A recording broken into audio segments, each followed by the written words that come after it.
Précédemment, dans les chroniques du donjon, nos aventuriers cherchent à rejoindre Kartok, la capitale de l'Empire, afin de demander à l'évêque d'Obadaï comment lever la malédiction de Tuva.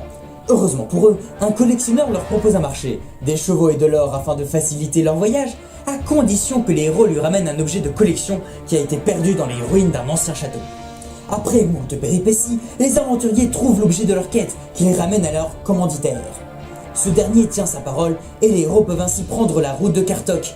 Mais l'équipement fourni par le collectionneur permettra-t-il aux aventuriers d'atteindre leur destination sans embûche? La réponse tout de suite, après le générique bien sûr.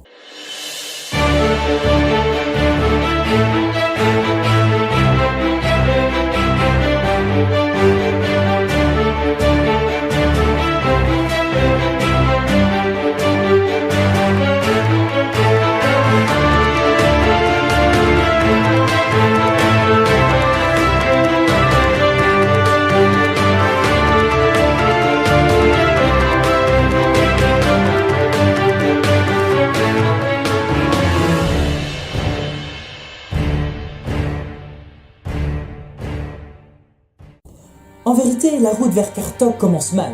Les chevaux que leur donne le collectionneur sont en réalité des montures légères et fragiles. Plusieurs aventuriers, comme Tuva, qui est en armure de plaque complète, est bien trop lourd pour de pareils destriers. Résultat, les héros voyagent aussi vite que s'ils étaient à pied. De plus, les forêts de l'Empire sont peuplées de créatures féroces. Un jour, alors que Tuva et Yorick cherchent du bois pour le campement, la princesse se heurte sur un fil entre deux arbres qui blesse la princesse comme une lame de rasoir. C'est donc aux portes de l'agonie que Tuva tombe au sol. C'est à ce moment-là que les deux aventuriers entendent du bruit dans les buissons environnants.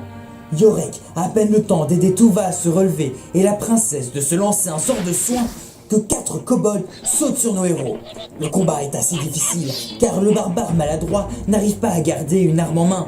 Sa hache naine lui glisse constamment entre les doigts. Tuva doit même invoquer un chien céleste pour essayer de prendre l'avantage dans le combat.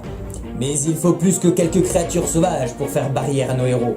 Yorick finit par tuer le dernier kobold en lançant sa hache tellement fort dans le dos de son ennemi qu'elle traverse le corps de la créature pour se planter dans un arbre 2 mètres plus loin.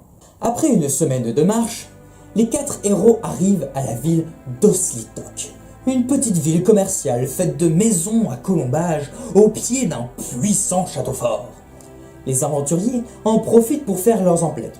Tuva et Sium achètent enfin des montures adaptées à leur poids et un chariot qui servira à stocker leur équipement. Pendant ce temps, le druide Nalorast fait le tour des alchimistes et herboristes. Il fait ainsi la rencontre de Dorette, une herboriste à la retraite, qui a plutôt tendance à raconter des potins et autres anecdotes sur sa vie que de répondre aux questions du druide. Bonjour, est-ce que vous avez des fleurs de slish? Ah, les fleurs de slish. Une fois j'ai soigné l'angine de mon petit-fils avec. C'est très pratique. Contrairement à ce que pense Germaine, je sais pas ce qu'elle a contre les fleurs. Pourtant je lui ai déjà dit que... Mais du coup vous en avez ou pas?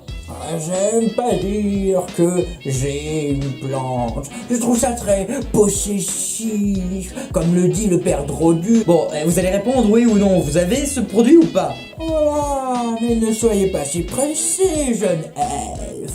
Vous allez vous briser les nerfs. J'avais un neveu, vous savez, qui était un peu comme vous, un peu nerveux, mais peut-être un peu plus que vous. Après toutes ces emplettes, Sium fait le tour des annonces sur la place centrale du village. Et l'une d'elles lui tape à l'œil. 100 pièces d'or pour désinfecter une cave envahie par des rats sanguinaires. Sium et Nalorast s'empressent donc d'aller à l'adresse indiquée. La prêtresse Tuva préfère rester pendant ce temps à l'auberge plutôt que de tuer ses bêtes. Question d'éthique. Sium et Nalorast sont accueillis par une vieille femme appelée Germaine. Elle les conduit à sa cave sombre, poussiéreuse et mal entretenue qui est maintenant peuplée de 3 rats sanguinaires aux yeux rouges. Le combat est musclé à 2 contre 3, mais les héros ne font qu'une seule bouchée de ces créatures. Seulement, pendant le combat, Sium l'ambidextre fait un échec critique. Dans l'obscurité de la cave, il enfonce malheureusement sa rapière dans le thorax du druide qui s'effondre au sol inconscient aux portes de la mort. Sium finit donc d'achever le dernier rat et ramène le corps de son ami mourant dans le salon de Germaine. Heureusement pour nos aventuriers, il se trouve que Germaine est une très bonne amie de Dorette, l'herboriste, qui arrive à ce moment précis pour prendre le thé avec son ami. Après quelques anecdotes inintéressantes, l'herboriste sauve Naloras in extremis de la mort. C'est ainsi, après toutes ces péripéties, que nos héros se retrouvent à l'auberge de l'Hydre à deux têtes pour passer une nuit de sommeil bien méritée. Mais est-ce que le destin les laissera-t-il prendre le temps de se reposer ? Quel secret renferme la ville de Slitok ? Est-ce que les chevaux, pour lesquels nos héros ont dépensé une fortune, resteront en vie encore longtemps ? Dorette est-elle vraiment si vertueuse et généreuse qu'elle le semble à nos héros ? Pour le savoir, surtout ne ratez pas le prochain épisode des Chroniques du Donjon.